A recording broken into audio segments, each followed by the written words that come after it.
And welcome to the Sports Roundup. I'm Steve and Catherine's on the controls. And we start in football and we look at Blackpool FC news. And Brett Ormerod believes Blackpool FC coach Ian Evatt will have learned a lot about himself as well as his players given this season's struggles. Evatt arrived at Bloomfield Road last autumn, having been out of the game since leaving Bolton Wanderers in January 2025. Blackpool is a third stop in a managerial career which started with guiding Barrow AFC to the National League title in the 2019-20 season. 12 months later, his Bolton team won promotion from League Two before an EFL Trophy victory in 2022-23. There were also 2 playoff campaigns in League One, so Blackpool's tough season was a new experience. They were in real trouble up until mid-March, before 7 wins and a draw in the last 9 matches secured the Seasiders' safety. Ormerod said of his former teammate, "For Evo, it was a new situation for him. He's coming into a team that was struggling at the bottom of the league, but if you look at his record as a manager, he's always been pushing for promotion. I think he's learned a lot about himself in that situation. He dealt with it fantastically well, to get rid of that outside noise in order to focus on what the group needed. It was a bumpy road at times, but that's football. When you've been struggling with confidence all season, it's hard to keep that focus. And when you put it all together, it shows the remarkable job that he and the players have done. It was one of them, eventually, where you didn't want the season to end. If they'd started off like that, then you would have been looking at promotion. They've got players who've stood up to be counted and have fought for the cause. They are massive things, and it stands you in good stead and gives you good experience. There's a lot of young lads in that squad. It's hard to go out in front of the fans who are booing if things aren't going well. I remember Steve Bruce's last game against AFC Wimbledon, where the crowd had turned, and I'd never seen Blackpool play so poorly. You could see that the lads had totally lost confidence. It is always going to take a monumental effort for anyone to come in and turn that around. Sometimes you get an immediate bounce, but if you've got long-standing issues, it takes time. Blackpool weren't the only ones. There were about 7 teams fighting for their lives, and no one's going to lay down. It's a tough game mentally, and it can take its toll. But eventually their form, the hit, was fantastic to watch. And following the end of the season, Blackpool FC have handed professional contracts to 2 of their young goalkeepers, following the conclusion of the campaign. Kai Crow and Charlie Breyer have put pen to paper on 12-month deals with 1-year options available on both. The pair have been exposed to life with the first team in different ways as they've progressed through the Bloomfield Road pathway. Crow, who joined the Seasiders as an under-15 from Manchester United, regularly trains with the senior squad at Squires Gate, as also featuring 21 times with Longridge Town whilst out on loan. Meanwhile, Breyer was a consistent starter for Matthew Blinkhorn's under-18s side at Blackpool and was able to keep a clean sheet in April's LFA Professional Youth Cup win against Bolton Wanderers at the county ground. The young shot-stopper headed to Spain with the senior squad last summer, while since then he has spent time on loan with both Longridge and Trafford FC. In other football news, Craig Marn insists AFC Fylde will stick to their footballing principles in the National League and won't settle for survival in non-league's top tier. After winning National League North with 100 points, the head coach aims to build a side this summer to continue the Coasters' upward journey and not drop back down, as they did twice in the previous 6 seasons. Marn believes he already has a core squad that can easily cope with the league above, having tied captain Corey Whelan and defender Alex Healy-Byrne to new 2-year deals over the past week. Marn told BBC Radio Lancashire it's a massive step and something the club is relishing. In this league, everyone is full-time, and most clubs have a training ground, so you have no advantage. It comes down to your recruitment. We have such a good group, and their togetherness is fantastic. Now it's about trying to improve and bringing in attributes we've lacked, and it will be a busy summer. We're a footballing team, and we'll stick to our principles. We fully believed in what we did last year, and we won't come away from that. We don't just want to stay in the National League, I want to push this club and myself to go as high as we can. We want to keep going. Marn believes that keeping Whelan, who has made 87 league appearances in his 2 seasons at Fylde, can only boost their ambitions. He added, as a captain, Corey played a huge role in last year's success and was a massive help to myself and the management team in our first season in charge. He leads like a true skipper. Healy Byrne arrived last summer after release by Burnley and made 36 appearances before a season-ending ACL injury in March. Marn said he showed so much potential in his first year, and we feel he has a lot more to give once he comes back from his rehab. Now let's look at junior sport. And in football, a second Saturday of Cup finals at Bloomfield Road provided a fantastic finale to the Blackpool and District Youth Football League season. Harry was the hero of the Under-8s Hogan Cup final, scoring a hat-trick and being named player of the match in Polton Town Puma's 3-2 victory over Clifton Rangers Wasps. It was a thrilling final in which the Wasps pulled level from 2-0 down, but there was no denying left-winger Harry. He plays for Blackpool, so he was on home ground, delighted Puma's manager Tom Raskell told the Gazette. Polton FC Reds under-9s maintained their proud tradition, ending another unbeaten season with a 3rd successive Hogan Cup triumph.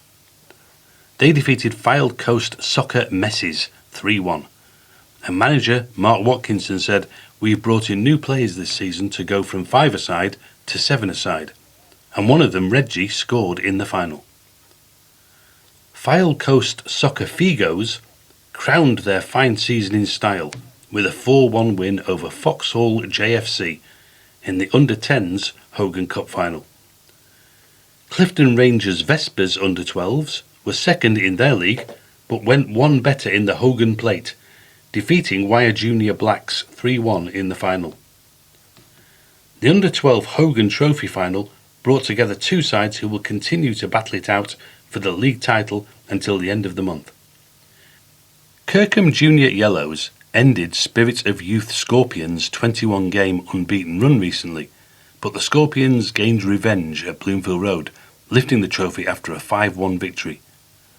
The friendly rivalry has continued all season between under-13 sides Lytham Junior Jaguars and Lytham Junior Blues, but it was the Jaguars who won all 3 trophies this season, edging the Hogan Cup final 2-1. Jaguars manager Alan Harvey said, "It's been a really close between the 2 sides all season, and they are good school friends as well." In junior hockey, Fylde Hockey Club under-12 girls faced the best of the rest from across the country when they represented the Northwest in the national final last weekend. Fylde's players made the journey to London, having qualified after winning the Northwest under-12 hockey tournament earlier this month. They finished 8th on the day, having faced some tough competition from bigger clubs elsewhere. Cambridge, Surbiton and Stourport were Fylde's opponents, and although they didn't win the tournament, the players all had a great experience. The Fylde team, coached by Rebecca Worthington, had won the Northwest tournament after facing strong competition from some of the region's biggest clubs in Manchester. They finished top of the group, beating Wigan with a confident display in the final to complete the competition unbeaten. Speaking ahead of the trip to London and reflecting on their regional success, Worthington said, "The girls played remarkably well. Their teamwork and determination have been fantastic, and we're all looking forward to our trip down south to showcase what Fylde Hockey Club is all about." The club is based at Mill Farm and welcomes new players of all ages. Also in junior hockey, it may be summer term, but it was definitely hockey weather as the AKS Year 7 team took part in the Under-12s Hockey Festival in Nottingham. There were 6 games on day 1, starting with a derby in which AKS lost a superb match against Kirkham Grammar 2-1.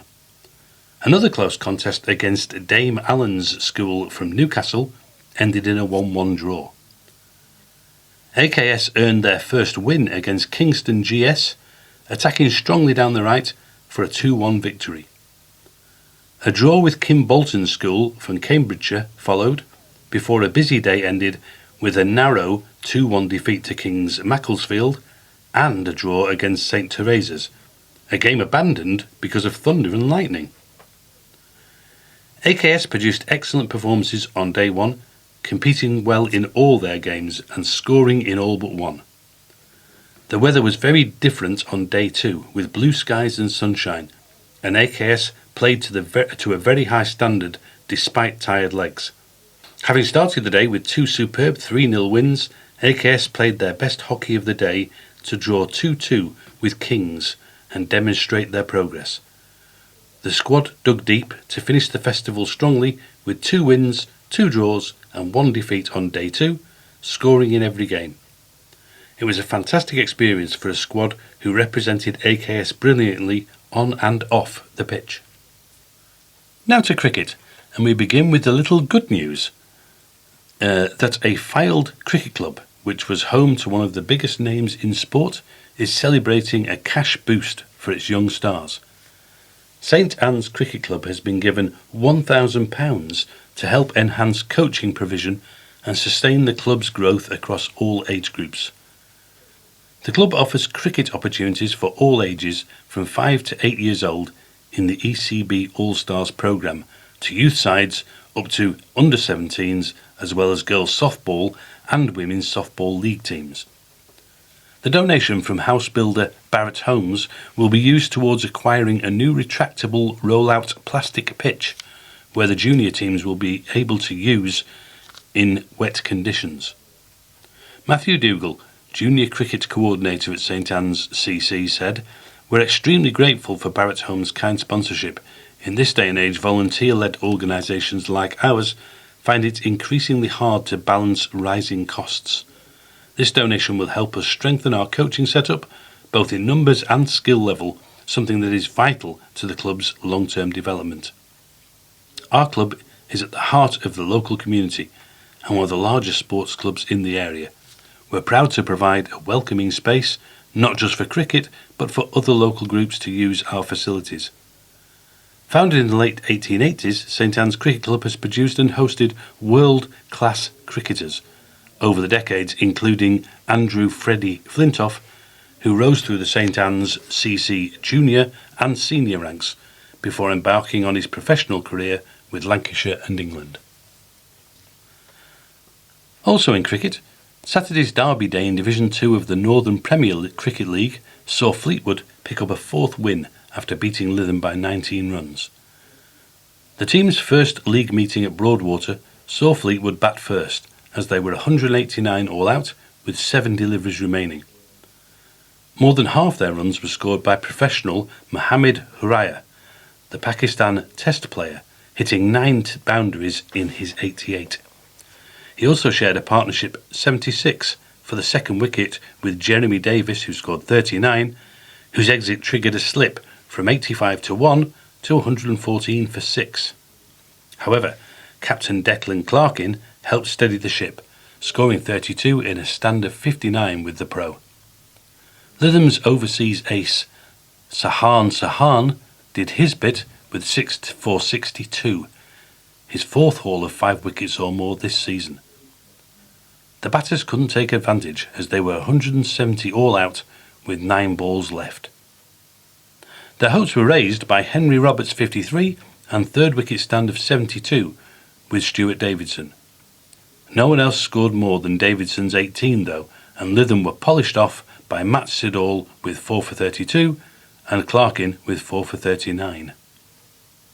Thornton Cleaveys had a 7-wicket defeat at Barrow, who passed the TC total of 140 with more than 19 overs to spare.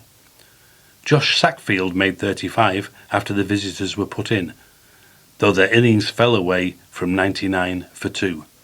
They were dismissed with 13 balls remaining, Simon Chadd taking figures of 5 for 24. Opener Luke Callow then made 41 before the unbeaten pair of Hardus Courtsier and Sam Dutton scoring 34 and 33 respectively, which saw 4th placed Barrow home at 141 for 3. Great Eccleston were victorious by 7 wickets as they hosted Worley. Alexander Rhodes 4 for 35 helped to dismiss Worley for 146. Ethan Jackson's 53 helped them recover from 52 for 6. After falling to 22 for 2 in reply, Great Eccleston posted 150 for 3 as Tyler McLaddery finished 66 not out from 61 balls. Division 1 of the Northern Premier Cricket League saw Blackpool and St Annes pick up their second victories of the season against Settle and Netherfield respectively. Blackpool reduced to 11 for 3 batting first before Josh Boyne and Ali Usman added 166 for the 4th wicket. Usman departed for 75, though Boyne continued into 3 figures before he was out for 119 in Blackpool's 213 for 7. Settle's response saw them skittled for 72 as Jamie Thompson claimed 4 for 31 and Usman 3 for 3. St Anne's victory was a narrower one, coming back by 6 runs at Vernon Road. Having opted to bat first, St Anne's reached 211 for 9, with Ashton Charles 83 their top scorer. Netherfield's response saw them 205 all out from the penultimate ball. John Hook 44, Rhys Irving 39 and Richard Everett 33 all made starts before they fell to 166 for 8. Ollie Wildman 18 and Josh Wills 13 not out kept Netherfield in the hunt, but St Anne's took victory when Isaac Medhurst with 8 fell to Zain Abbas. Fylde were 43-run winners against Eccleston in the Palace Shield Championship. Phil Brown 72 and Craig Allison 46 helped Fylde to 214 for 5 before Eccleston were 171 all out.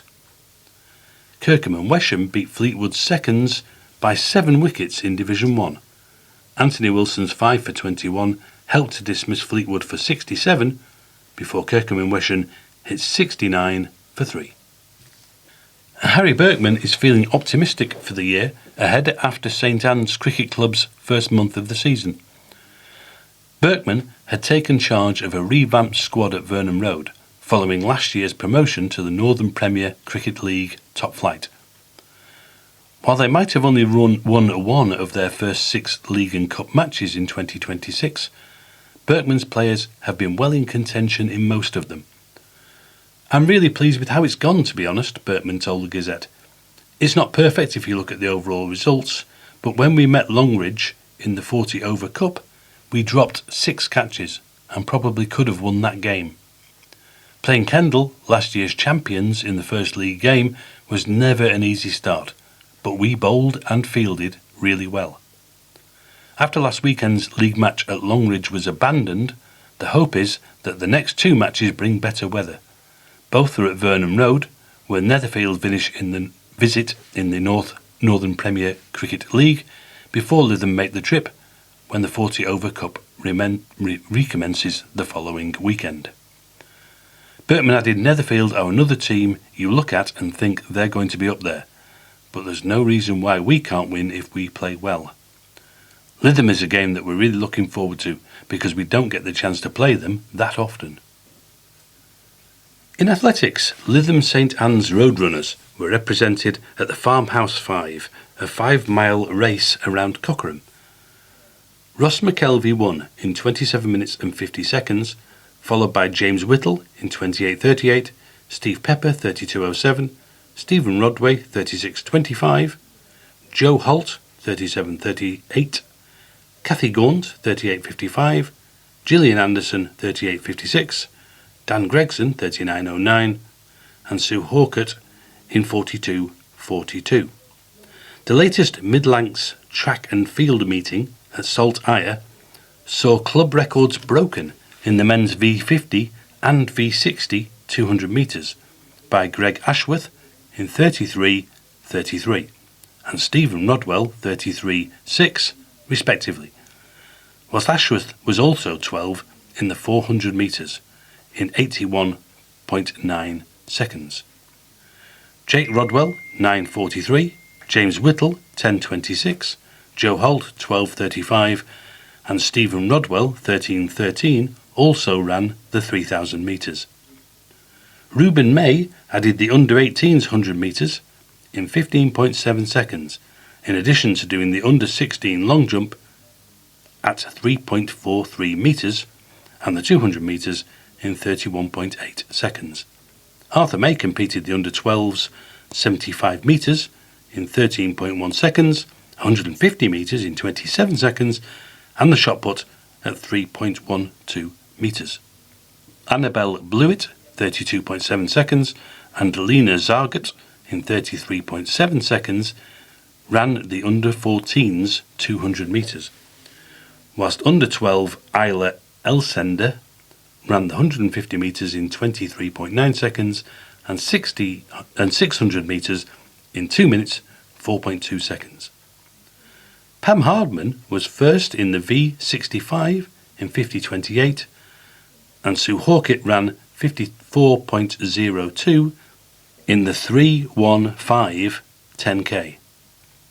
Samuel Hudson in 6:15 was second at the 1 mile fun run in Worden Park, Leyland in 6 minutes and 15 seconds, with fellow juniors Joshua Martin 6:40 6th and Fionn Clegg in 6:45 7th. George Coward had a 13-second personal best of 10.09 at Parkview Junior Parkrun.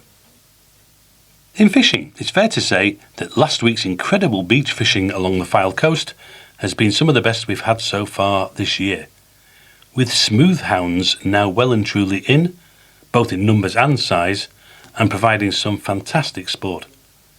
To our welcome surprise, not one but 2 double-figure tope were recorded and landed from our shores. The bass fishing has continued to increase too, with unprecedented numbers showing all along the Fylde Coast, with flounders being prolific along Marine Beach and into the estuary, providing a welcome catch for both anglers and those new to the sport. Other species caught in the past week include dogfish, thornbacks, sole, plaice, dabs, whiting, coalfish, conger eel, turbot and rockling. A huge congratulations is in order to angler David Craig on landing not 1 but 2 cracking tope off Fleetwood Beach earlier this week, whilst fishing for hounds, and he reports after getting the first smooth hound of the year on the beach, then being bitten off next cast, I did wonder if something was going on or whether it was just my mind playing games with me. Turns out it was the former, with a pack of tope smashing through my hound baits. He hooked 4 and managed to land 2. What a scrap in the shallows. Luzak Pajaz Sr. struck again with a superb 11-pound smooth hound to add to his haul, fishing in front of the shop on Marine Beach. Matt James landed a decent hound as well at Rossall, caught on a small crab bait on a 1-0 pulley rig. He also managed a couple of small bass and a flounder. In rugby union, head coach Alex Loney is relishing Lancashire's return to the county championship final at Twickenham, knowing there is still plenty of improvement in his Red Rose side. Loney's team won their Roses battle with Yorkshire over 2 legs to secure an Alliance Stadium showdown with holders Kent or Cornwall on June the 6th. Yorkshire edged last Saturday's rematch at Hull Ionians 22-20, but Lancashire's 20-point advantage from the previous weekend's clash at Fylde saw them through on aggregate. It was a full-blooded affair and as tight as the scoreline suggests, said Loney. It's a weird feeling to have lost on the day but won over the 2 legs, but we're happy with parts of how we played. We tried to get away from the idea that we were starting 20-0 up, but it was a factor. We never let them get too far ahead, and we had chances to score a few ourselves. With a little more accuracy, we could have scored more. There were nervy moments though, particularly when Lancashire's captain, Chris Johnson, was sin-binned with his side 22-15 down in the second half. It was a bit edgy at that point, admitted Loney, We were without our fly half and the wheels could have come off. If they had scored, the game could have gone the other way, but we managed that time unbelievably well and had good field position ourselves. Leo Gilliland, one of the 9 Fylde players involved, played his part with 2 tries on Saturday and 3 over the 2 games. Loney said, "Leo has taken some chances, and his first try especially was a proper winger's finish. But we've looked threatening across the back line. Whoever we play, we know there's a lot we can be better at. We'll have this week off as the players have gone back-to-back after a long season. Then we'll have some sessions in the 2 weeks leading up to the final." Lancashire may be the record 25-time winners of the championship, but last triumphed in 2018 and have contested only one final since. That came in 2023, when Kent celebrated the first of their 3 successive wins. Loney played in the 2018 team, which defeated Hertfordshire, and he coached the 2023 side, and it's no surprise which he remembers more fondly. "A few of the guys are still dining out on 2018, but we don't want it to be the last," he said. "We didn't get over the line last time, and we don't want that disappointment again. It's a great occasion to be part of, and that is why we extend the season." And also in rugby union, a highly encouraging season for Fleetwood ended on a disappointing note after some controversy. The club's hopes of ending the season in the Northern Plate final were dashed by a 28-24 defeat when they played at Skipton last Saturday. That semi-final was replayed following a 12-12 draw the previous weekend, when Fleetwood had hit back from 12-0 down. Victory was initially awarded to Skipton on the understanding that the team who scored first would progress in a drawn tie. However, the RFU intervened to confirm competition rules had been misapplied and the game should be replayed instead. Counties 3 Yorkshire side Skipton edged the rematch and faced Nottinghamshire club Meaden Vale in the final at Doncaster. Fleetwood reached the semis with a 50-33 victory over Rotherham Phoenix, following a successful league campaign. Having topped Counties League 3, administered by Lancashire and Cumbria, the Melbourne Avenue club finished runners-up to Orrell in the major conference. And finally in this edition of the Sports Roundup, we look at golf. And Royal Lytham St Annes' Jamie Van Wyck was the star man as England's golfers defeated their French counterparts over the weekend. The 25-year-old Lancashire men's team member was unbeaten in his 4 matches, winning 3 of them, as England recorded a 13-11 victory at Golfe de Chantilly. An 8-4 win on Saturday, including a 4-0 clean sweep in the morning foursomes, left England requiring just 4.5 points from the 12 available on Sunday. They lost 2.5 to 1.5 in the foursomes, meaning France needed to win 6 of the 8 afternoon singles matches to turn the contest round. However, they only won 4.5 points as England secured a 27th win in 33 matches between the sides. It also meant back-to-back wins on French soil, following the victory at Saint-Nom-de-Bretèche in 2022. England Golf's men's performance manager, Ben Gorvet, said, "Against such a strong French team in such a historic match at a fantastic venue, and to come away with the trophy is a true testament to our qualities that our players possess." Van Wyck had teamed up with Tom Osborne to beat Nair Auchroy and Octave Bailo 1-up on Saturday morning's foursomes, followed by a 3-1 win over Tau Pemerica in the day's singles. Osborne and Van Wyck then tied with Oscar Quillier and Hugo Le Goff in Sunday's foursomes, before Van Wyck beat Bailo 1-up in the singles. Elsewhere, Anne Wilde, 74, was the overall winner and topped Division 1 in Fairhaven Golf Lady Captain's first qualifier. Cherry Hibbert, 75, headed Division 2, and Susan Godfrey, 79, Division 3. Nicola Walker, on 19 points, won a 9-hole Stableford ahead of Julie Ward on 17. The men's captain's second qualifier saw Joe Easter, 67, as the overall winner. Carl Kirkham with 69, Steve Barrow and Stephen Davis, both on 70, led divisions 1, 2 and 3 respectively. Well, that concludes this edition's Sports Roundup. We hope you enjoy listening to it and look forward to speaking to you all again next time.